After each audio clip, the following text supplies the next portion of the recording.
Hello, it's Wednesday, so it must be time for Woolly Hats Wednesday Whip. Well, hello everybody, and what a difference in the climate. We're now back in woolly pulleys, no more spring tops, and this is my mellow cardigan designed by Sarah Hatton in one of the Rowan magazines, so nice and snuggly. And it's Kid Classic, which is an Aran with mohair, so nice and snuggly.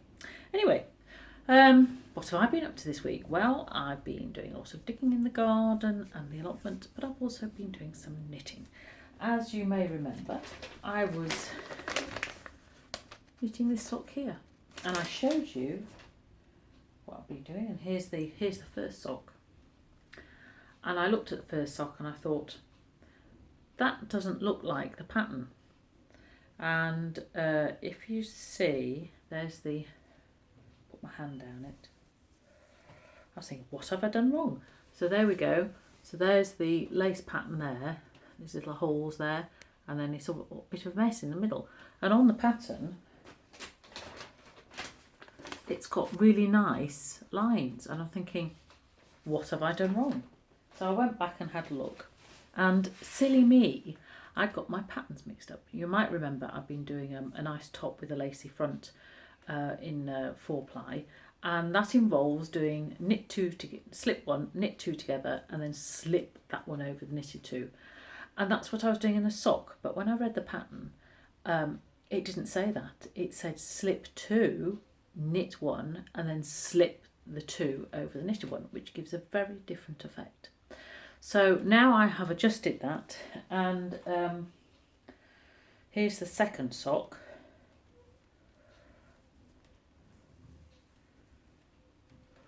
There we go. So you can see there's the line, which is what you should have. So I'm much pleased with that. So that is looking a lot better. Now then, the dilemma I have is, shall I redo that? The answer is, ladies and gentlemen, is no, I won't. They are socks. They're going on my feet. They aren't a present for somebody else. So I will wear one sock, which is slightly different from the other, and that will help me identify whether it's left or right. So there we go. So I'm not going to undo it, but it's quite nice. I quite like it. The other thing about this sock is it's given me practice in doing things that I haven't done for a while, or I haven't done ever. And one of these is the cast on. So as I said before, this is a toe up sock. Usually when I've done socks, I've gone from the cuff down, and then you do a heel flap and turn the heel, and then you do the foot, and then you end up and you have to do Kitchener stitch at the end, which a lot of people don't like because you do have to concentrate. This one, you can see there's no Kitchener stitch there. This is using what they call a provisional cast on method plus short row shaping. So I've done you a little toe to show, because I wasn't going to do a whole big one. So there's the little toe, baby toe. So this is the first row. So this purple, which you might recognise the yarn from the nice cardigan I made for my friend the other day. So this is a row of crochet, and what you do is you cast on, I don't know whether you can see there, into the back of the crochet. There we go. So that forms your first row there. And then what you do is you knit and purl and knit and purl, but each successive row you turn one stitch before the end, and you do that all the way up till you've got a bit at the top, and then you do the opposite to form the other side of the toe.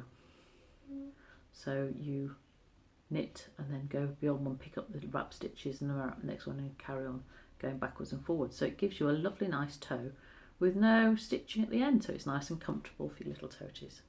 And then when you get back down to here, all you do is undo the crochet, and it's important to do a little knot to identify which end you undo, otherwise it's quite hard to do.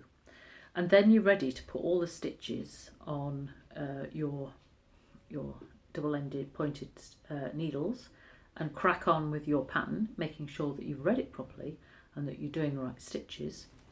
Or you can, as you're doing here, I'm using, rather than double pointed stitches, I'm using what they call the magic ring method. So this is a circular needle, with lots and lots of length on it. So these are the same width as the double pointed, and this way you almost divide the sock up into sort of almost 2 rows, and then you knit them individually. So this is the one I'm going to be working on next, so I'll put that right up to all the stitches on there, and then I'll knit across there and then turn around and do the same the next. So I quite like this method. It means you don't lose your stitches, and it's quite good for taking away. So if you're putting it in your handbag, you're not losing your double pointed stitches. I've taken these on aeroplanes and trains and whatever, and sitting outside in the garden, because these I lose these all the time. I feel like I should paint them fluorescent coloured. Anyway, so that's what I'm doing. So that's that. The other thing about this sock, it's the sock that keeps on giving, is the end of the cuff is picot. Now, I'm not usually a picot sort of person, but I thought, well, the pattern says do it, so let's have a go. So the picot cast off is you cast on using cable method, which is the one where you stick the needle in between the 2 stitches and then knit it, and then you cast off 6 stitches, then you cast on 3 stitches and cast off. So you end up making little knoblets or picots. So it's quite sweet, that one, especially with the lace, and it'll look even nicer when I've done the right pattern on the lace. So this has been keeping me very entertained, and as well as giving me a few thoughts, mental agility as it were. So that's quite nice. So hopefully I shall finish those soon. It'll be a nice little summer sock, as we probably still need socks because it's quite cool, is it not? So what else? So I finished a sleeve. Da, da, da. This is for my summer top.